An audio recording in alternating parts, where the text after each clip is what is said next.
Yeah, it's recording. I have my fingers pulling towards me, palms pushing away, and I don't use my thumbs. And I'm basically centering the sides of the clay here, so you can see how it gets taller. Then what I do is I cross my thumbs, and I wrap my fingers around the outside, and I'm going to press into this corner right here, down into the center of the wheel. Because you got to think, all it's centering is just mounding the clay around the center of the wheel. That's all it is. A lot of people say that centering is the hardest part, but I think the hardest part is the technique of pulling, getting that clay up to where you want it to be. So, so we do this coating up and down at least 3 or 4 times. Some students are like, God, I've done it for like 8 times. I'm like, that's right. Sometimes you have to, especially if you have an air bubble in there. So I'll do it again. Fingers pulling towards me, the palms pushing away. My feet are flat, elbows are on my knees. And clay grows up. And then cross my thumbs and I'm pressing it down into the center of the wheel. So I still got a little lumpy thing in there, so probably have to do this a couple more times. Coming up, coming down. And this is actually wedging on the wheel. There's a little lump of something in there. You guys can take notes so that you can try this next time you're on the wheel. Try his technique and see if it works for you. I highly encourage trying it. It's always good to try something new. I can remember when I first saw a potter throwing off the hump. I don't know if we've gone over that term, but I was just like, oh my God, that's great. And I just remember sitting down and trying it over and over and over again. I lost a lot of pieces. That's for sure. A little bump of something in there.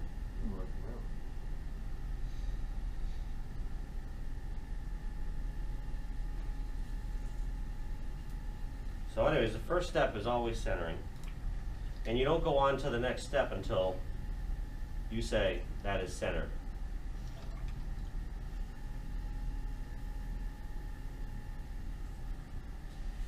All right?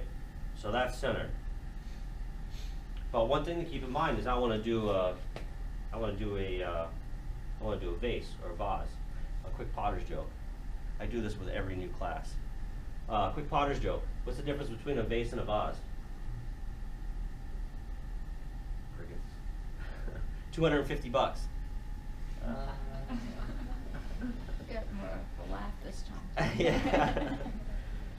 So what I'm going to do to do a vase, I want my clay to be centered taller and narrower because I want it to be a tall and narrow vase. So what I'm going to do is kind of cone that clay up just a little bit more and make sure it's centered. So now I'll have less clay to pull up. You want to make it easier on yourself, right? But now I have to be careful, so when I go in, now I can knock it off really easily because it's so narrow. So after it's centered, I say the way I teach it, the next step is making your bottom. And you have to make the thickness of your bottom first before you make the width of your bottom. So I'm going to make the thickness of my bottom now. And the way I do that is pointer on top of pointer finger. I start at a 45-degree angle. And then as I go in, I start to go in at more of an angle, all the way down until I have the thickness of my bottom, which I usually say is about 3/8 inch. Just like the thickness of a 3/8 inch plywood. You guys all know how thick that is, right?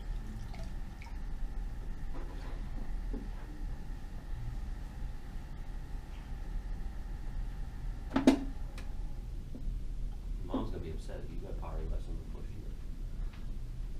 So what I did is I just stabbed the bottom, and then my hand goes over and my pointer finger goes down. And you get an accurate measurement of how thick your bottom is from the tip of my pin tool to the tip of my finger. That's a little closer to 1/4 inch, which is a little bit on the thin side, but we'll work with it. So I made the thickness of my bottom.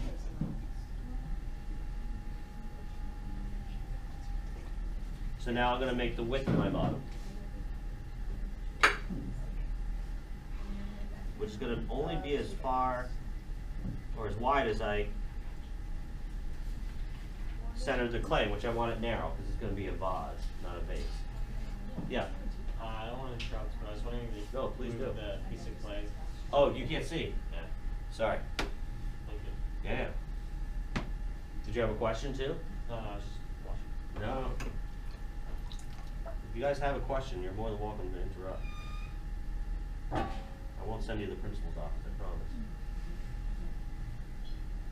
Alright, so I made the width of my bottom. So now I'm ready to do what I think is the hardest part, pulling your walls. And the way we pull, in my class, is I have my left hand on the inside, my right hand on the outside, and I have my pointer finger and thumb hold the sponge like this. So I'm just going to be really using my pointer finger on the outside. My left hand on the inside, but I'm just using my middle finger, except all my other fingers are there for support. And I like to connect my hands so that I know when I'm pressing from the outside up against that inside hand, and then they start moving up, I know that they're moving with each other. And as I get to the top, I don't press as hard because it's getting thinner. See that? First pull.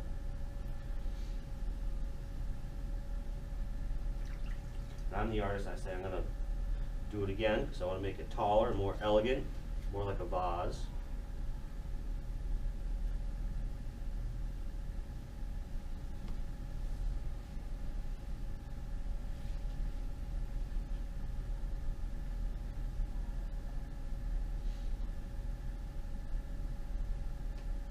Going nice and slow. And you see I got this little fold here on the top. That's just from going in a little too much. But the way you can fix that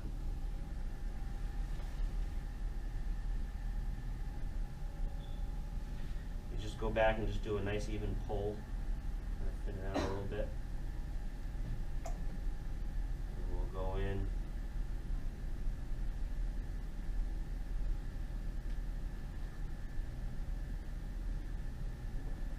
And then I start to use the pin tool because I don't want to keep sticking my finger in there. I want to keep a nice narrow opening. Just go in and just lightly press with the pin tool up against my thumb, and it kind of does a little pull.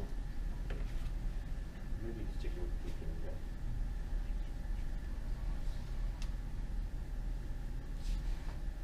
Especially at this point when this is getting thinner, all that water that's on there is really bad, and because the clay is going to start getting tired with all that weight on there, especially when you're working up here. It's going to want to slump right there because it's thin, and the water will basically start eating through the clay and then cause the shoulder to slump, which you don't want it to do.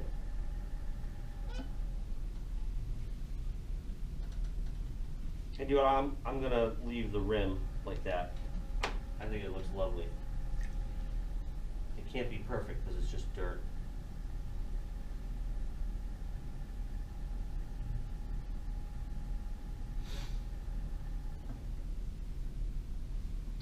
And one thing we do too is, or one thing I do is try to, I like doing smaller pieces for the pit firing just because you have less surface area to burnish. When you have these big pieces, you'll be there for like a year trying to burnish the piece. And I'm gonna demo the burnishing in a little bit. So anyways, so I like using the metal rib just to bend and soften up that shoulder. Give it a nice curve with the wire tool. This goes to 1035? No, this, 11:23. yeah, 11:23. Oh, 1123. Yeah. And dry your hands. Retie it up. Put it right there. You do recycle clay. If you learn how to work with that, you can work with anything. Is that a cool shaping technique? You guys all gonna practice that? Yeah. All right. So, And what you're gonna do, is that clay related? Yeah. No, it's not. Would if, you like me to hold it for you? I'm good. I have a good Turn it pocket. off. let me wash my hands. What? So much So, All right, well, explain what you did for your yeah. chuck there. So all I did is I just took a centered piece of clay and I opened it up as if I were just gonna make another pot. But what I'm gonna do is I'm gonna use this, it's called a chuck. Do I still got clay on my lids? Did I get it off?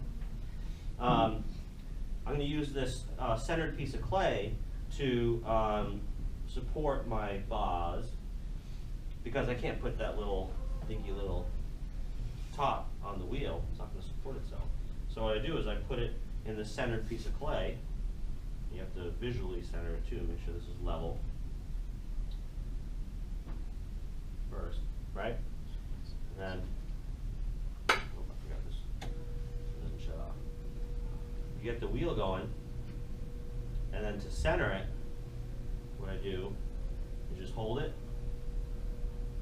pressing it down just a little bit, and then just start trimming. So what's holding it in place is the friction between the piece and the clay, and also my hand and the trimming tool pressing against the surface, keeping it centered. So this piece I demoed in the last class on how to burnish. Looks like it's getting a little. Things dry out fast in here. Yes, very. This trimming tool is called the do-all tool. It does everything.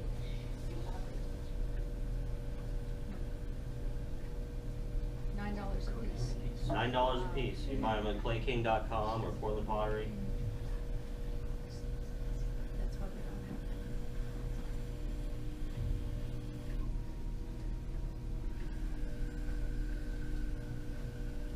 have. So now what I'm going to do, let me grab one more. What do you need? Metal rib. Oh. I have a spray bottle. I don't know if you want it. No. So some of you guys, if you don't have a good trimming tool, what you can do is you can take this metal, your metal rib, and just bend it around your thumb like that. And then if you hold it parallel to the walls of the piece while it's spinning, you can use a metal rib for trimming. Just peels that clay right off. But it's also smoothing it at the same time.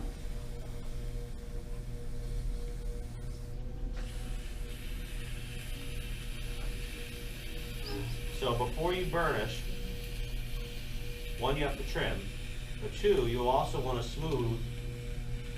start with a smooth surface. If it's bumpy, it's going to be hard to burnish it. All right?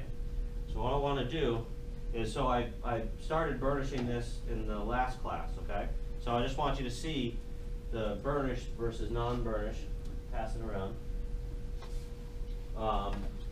Just raw clay piece. So the piece still has to be somewhat leather hard when you trim it, and then you're gonna burnish the whole piece like the top is right there. Wait, Yeah. This hasn't been fired? No, that's just it was leather hard, but it's getting drier. Doesn't it? What's on the top, like the top half? That's where it's been burnished. That's what it's burnished. Yep. So what I'm gonna do is, like I said, all it is compressing the surface of the clay, and so the top part has been done, the bottom hasn't.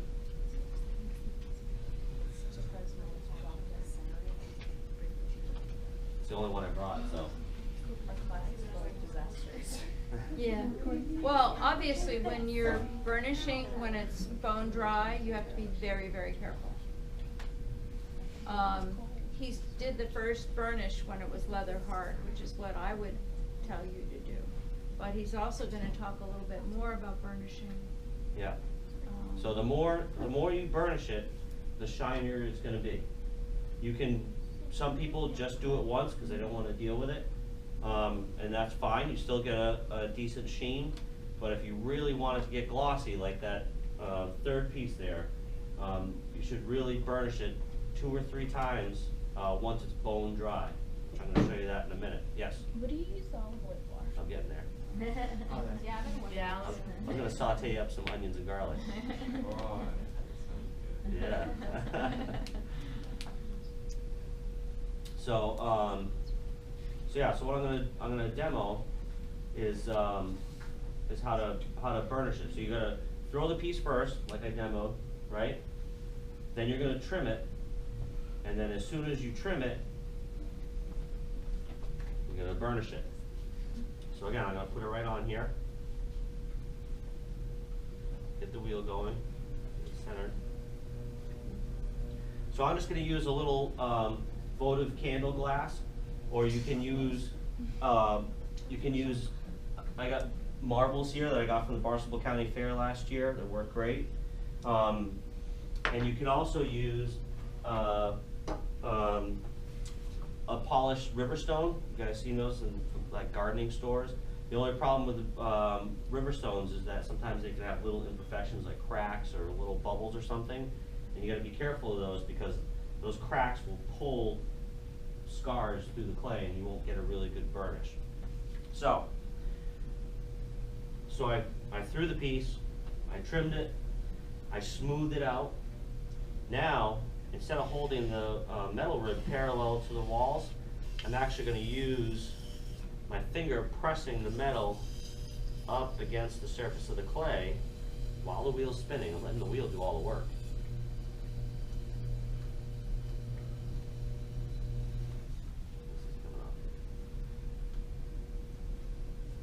Those of you in advanced ceramics remember Maria the Potter? Well, burnishing, what she called it was polishing. So she had her favorite polishing stone that she used to compress and burnish or polish the clay. So I like to start with the rib. This is again smoothing and polishing.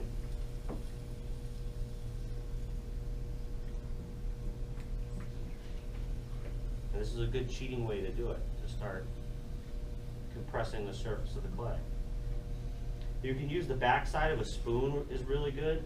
People have even taken plastic and put it over their thumb to burnish. The only problem with that is your thumb's kind of squishy. You want like a really hard surface.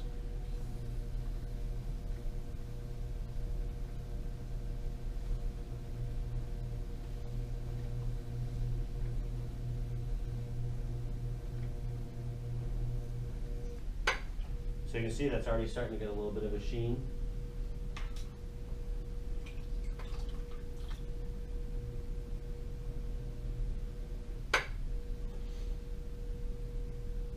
So now I'm going to use the glass.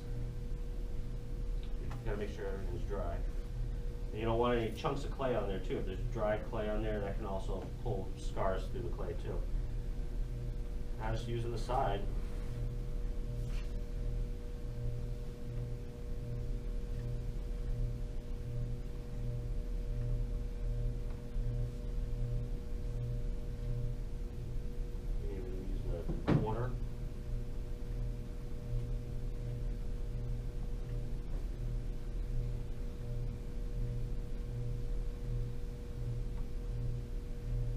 Really compress it, and the more you do it, you know, this stage is not as important. This is kind of like the beginning of burnishing.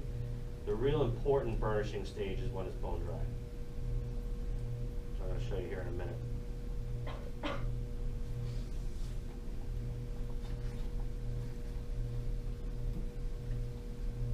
I even think you can burnish with the dual tool too.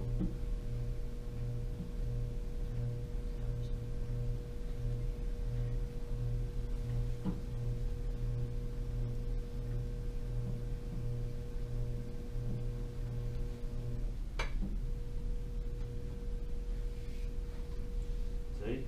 Just as shiny as the top is now. See that? And to do the top, just use the chuck again.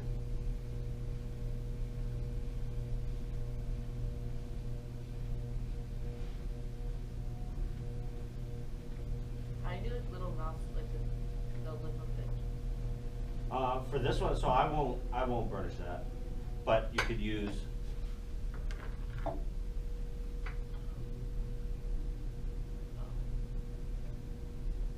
can use anything, the corner here.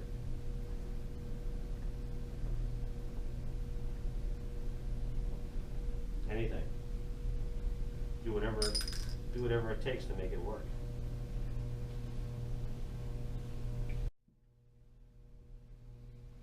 So like I said, this is the beginning stage of burnishing. Yeah, it matches pretty well. So then you're gonna let that get bone dry. It has to be fully dried. Then what I do is I'll take my bone dry one here, and then I'll use the olive oil, and then I'll paint 2 coats of olive oil. I'll paint the whole pot with olive oil once, then let it dry and for like 10-15 minutes, and then I'll paint another coat and then let that dry, and then go over with the shot glass. So this already has 2 coats of olive oil on it. And when you can really smell it is when you fire the kiln. It smells lovely. But you can use any oil. It can be canola oil, peanut oil, anything. So this one I started to burnish, and I'm trying to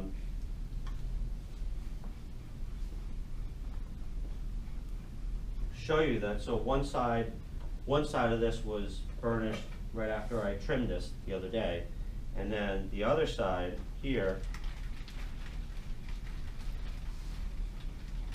I've just been doing it by hand. So what you want to do is go around the whole piece one way, and then go around the other way. And the more you do it at this stage, the shinier it'll be.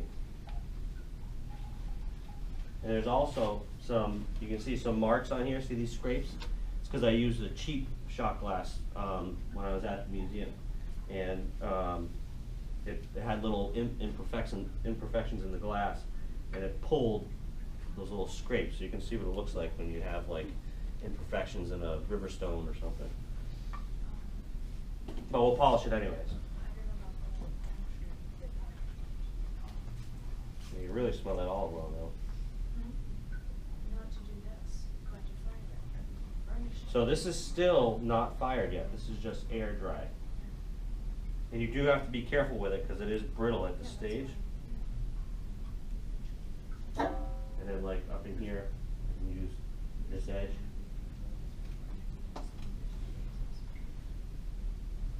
And you can even just do, you know, you don't have to do a fancy vase. You can do a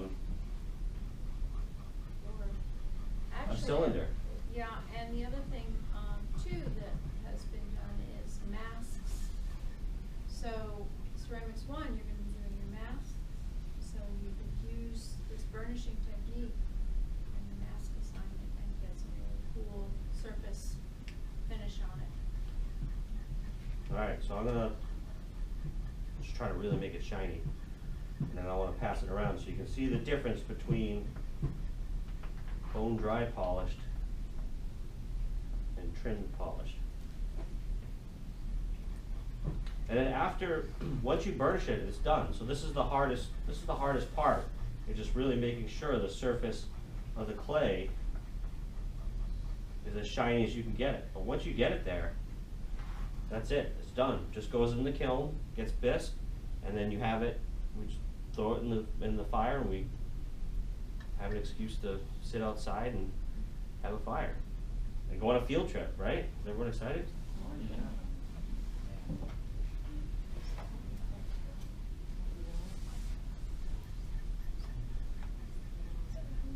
All right.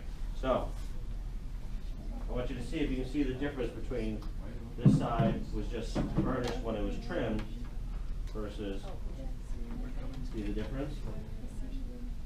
And I just started to do all that burnishing.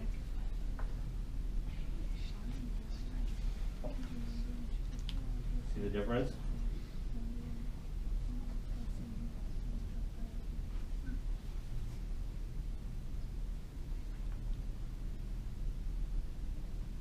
Does it seem like it's too much work? guys anxious to jump in and Yeah. start burnishing? Yeah. No, that's just air dried. So again, the reason why you want to do the second burnishing when it's bone dry is because those clay particles are moving as the clay's drying. The water, all the physical water is leaving the clay, and those clay particles are shrinking and moving around. So if you polish it when it's wet, they're going to move, and you're going to lose some of that sheen. So then once they're all moved, when it's bone dry, you go back and you shine it up again just before it gets fired, because once it's fired, then you can't polish it. So, so you do it as much as you can at this stage, and then it goes in the kiln, and then it's done. Could you make that pot like larger if you blew into it more? A lot of the times, yes, but then it's just like a balloon. It pops like a little hole in the side. It blows too much. Depends how much clay you have too. I want to try that. Gotta be able to make a vase first. Yeah, you gotta practice. Make it like a little cup. You gotta practice the choking. You gotta do bowls first. You gotta do bowls, you gotta do cylinders, and then you get to do the vase. I want a cup. Is there anything I'm missing? I don't think so, thank you very much. No problem. This